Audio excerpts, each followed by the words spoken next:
আমি কি তোমাদের ওয়ালাকাদ ফাতান্নাল্লাযীনা মিন ক্বাবলিহিম ফালায়া'লামান্নাল্লাহুল্লাযীনা, আমি কি তোমাদের পূর্ববর্তী নবীদেরকে পরীক্ষা করি নাই?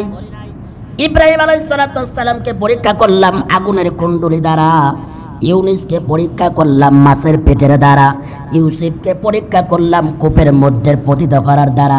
আপনারা এখন বলেন তো, ইব্রাহিম, ইউনুস, ইউসুফ পরীক্ষায় কি ফেল করেছে নাকি? ফেল করে নাই। যার ফলশ্রুতিতে ফল হিসাবে, রেজাল্ট হিসাবে আল্লাহ পাক রব্বুল আলামিন ইব্রাহিমকে জাতির পিতা হিসেবে ঘোষণা করে দিয়েছে। সুবহানাল্লাহ। ইউনুস আলাইহিস সালামকে মাছের পেটের থেকে বের করে দুনিয়াতে 40 দিন পর আবার পৃথিবীতে জীবিত অবস্থায় পাঠিয়ে দিয়েছেন। সুবহানাল্লাহ। আর ইউসুফের কথা তো ভিন্ন রকম। কূপের মধ্যে ফালাইলো, কূপের থেকে তুলিয়া মিশরের প্রেসিডেন্ট হিসাবে আল্লাহ তাআলা পৃথিবীতে অর্পণ করিয়ে প্রতিষ্ঠিত করে দিলেন। এজন্য শুধু ঈমান আনলেই চলবে না, আল্লাহর সামনে পরীক্ষার সম্মুখীন হতে হবে। প্রত্যেককেই পরীক্ষার সম্মুখীন হতে হবে, সবার পরীক্ষা দিতে হবে। আমি মুস্তাফিজ যত বড় নগ্ন হন আর বড় হই, যত বড় আল্লাহর ওলি হই না কেন, আমাকেও আল্লাহর দরবারে দাঁড়াতে হবে, পরীক্ষা দিতে হবে। এই পরীক্ষার মধ্যে যেই ছাত্র ভালো করবে সেই ছাত্র পাস বা গোল্ডেন প্লাস নিয়ে সর্বোচ্চ পর্যায়ের সম্মাননা নিয়ে জান্নাতুল ফেরদাউসের সার্টিফিকেট নিয়ে আল্লাহ পাক রব্বুল আলামিন বলবে, যাও তোমার জন্য জান্নাতুল ফেরদাউসের দরজা আমি আল্লাহ তাআলা নিজে তোমার জন্য খুলে দিলাম। আর যাদের স্টেপ বাই স্টেপ, যাদের রেজাল্ট যত যে কোয়ালিফিকেশন পাবে তাকে ততটুকু দরজায় আল্লাহ তাআলা জান্নাতে প্রবেশ করাবেন। আল্লাহ তোমাদের ইখতিয়ার দিয়ে দিবেন, তোমাদের ইচ্ছা দিয়ে দিবেন। বলো তুমি কোরআন থেকে, তুমি বলো কোরআনের কয়টা আয়াত পারো? আমি কোনো কিছু পারি না, শুধুমাত্র কেবলমাত্র সূরা ফাতিহা পারি। বলতে থাকো আলহামদুলিল্লাহি রাব্বিল আলামিন, মারহাবা গন।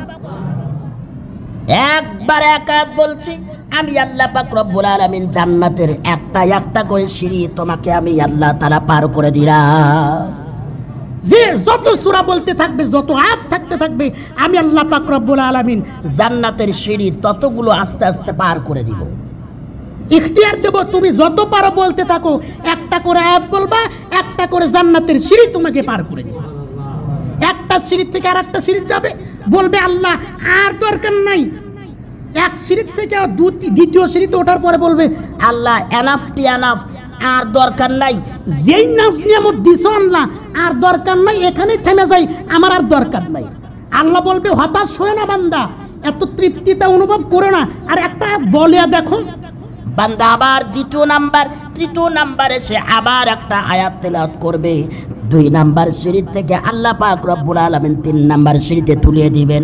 এবার বান্দা হতাশ হয়ে বলবে আল্লাহ, আমি যে বলেছিলাম দ্বিতীয় সারিটাই ভালো, কিন্তু এখন দেখতেছি দ্বিতীয় সারির চাইতে তৃতীয় সারি এর চাইতে আরো বেশি ভালো। আহা, আমি শুধু তৃপ্তি অনুভব করব, তৃতীয় তালায় গিয়ে বলবো আল্লাহ ওইটার সে এত সুন্দর, এর চাইতে সুন্দর আমার আর বিনা ধরতেছেন, এর চার সুন্দর জান্নাত হতে পারে না। অতএব থাক, যে দিয়েছেন এটাই আমার, আর দরকার নাই। আল্লাহ বলবেন যে না, হয়নি, তুমি যদি আরো আয়াত পড়তে থাকো। আল্লাহ পাক রব্বুল আলামিন বলেন বান্দা যত পড়বে তার সুন্দরের পরিসীমা আস্তে আস্তে বৃদ্ধি করতে থাকবে। বৃদ্ধি করতে করতে এমন পর্যায়ে চলে যাবে, যাওয়ার পর প্রত্যেকটা মানুষকে একত্র করে বলবেন, হে বান্দা, তোমাদেরকে আমি যেই প্রতিশ্রুতি দিয়েছিলাম যে তোমাদেরকে ভালো কাজ করলে, ঈমান আনলে তোমাদেরকে জান্নাত দিব, তোমাদেরকে জান্নাত দিয়েছি। সমস্ত মানুষ কোটি কোটি আদম তৈরি থেকে শুরু করে কিয়ামত পর্যন্ত প্রত্যেকটা বান্দা বলবে হ্যাঁ আল্লাহ, আপনি যেই প্রতিশ্রুতি দিয়েছিলেন, আপনি সেই প্রতিশ্রুতি আপনি অবশ্যই পালন করেছেন। তাহলে কি তোমাদের তৃপ্তি মিটেছে? সমস্ত বান্দারা বলবে যে হ্যাঁ, আমাদের সমস্ত তৃপ্তি মিটে গেছে, আপনার কাছে আমাদের আর কিছু চাওয়ার নাই। আল্লাহ বলবেন তৃপ্তি এত সকালে হয়ে গেল, তোমাদের জন্য সবচাইতে বড় পুরস্কার এখনো রয়ে গেছে। সমস্ত বান্দা বান্দিগুলো হা করে তাকায় থাকবে, কি এর চাইতে আর বড় পুরস্কার কি হতে পারে? আল্লাহ পাক রব্বুল আলামিন বলেন তৃপ্তি নিয়ে হা করে তাকিয়ে থাকবে, আল্লাহ এমন কি পুরস্কার দিবে শেষ পর্যায়ে এসে আল্লাহ পাক রব্বুল আলামিন ৭০,০০০ নূরকে ভেদ করে তিনি সর্বপ্রথম জীবনের প্রথম হাজার হাজার কোটি কোটি মানুষের সামনে এসে একদম নিজ রূপে এসে আল্লাহ তাআলা হাজির হয়ে যাবে। একটানা শত শত বছর পার হয়ে যাবে, আল্লাহকে দেখতে থাকবে। এবার আল্লাহ প্রশ্ন করবে, তোমাদের কি তোমাদের রবকে দেখা হয়েছে?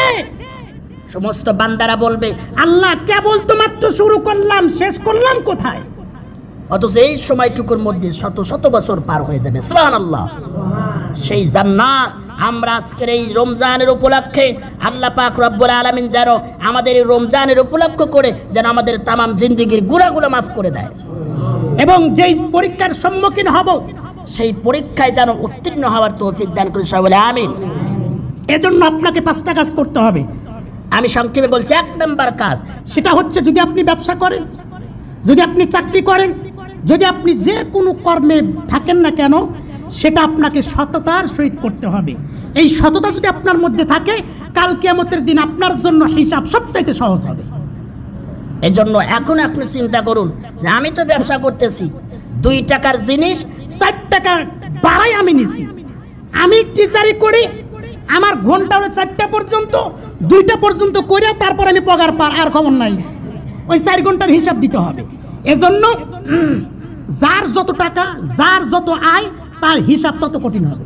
এজন্য আল্লাহ পাক রব্বুল আলামিন আমাদেরকে আল্লাহর দরবারে পরীক্ষা দিয়ে আমাদেরকে হিসাব যেন সহজ করে সেই তৌফিক যেন আল্লাহ তাআলা দান করে সবাই বলে আমিন। ওয়া আখিরি দাওয়ানা আলহামদুলিল্লাহি রাব্বিল আলামিন। আসসালামু আলাইকুম ওয়া রাহমাতুল্লাহ।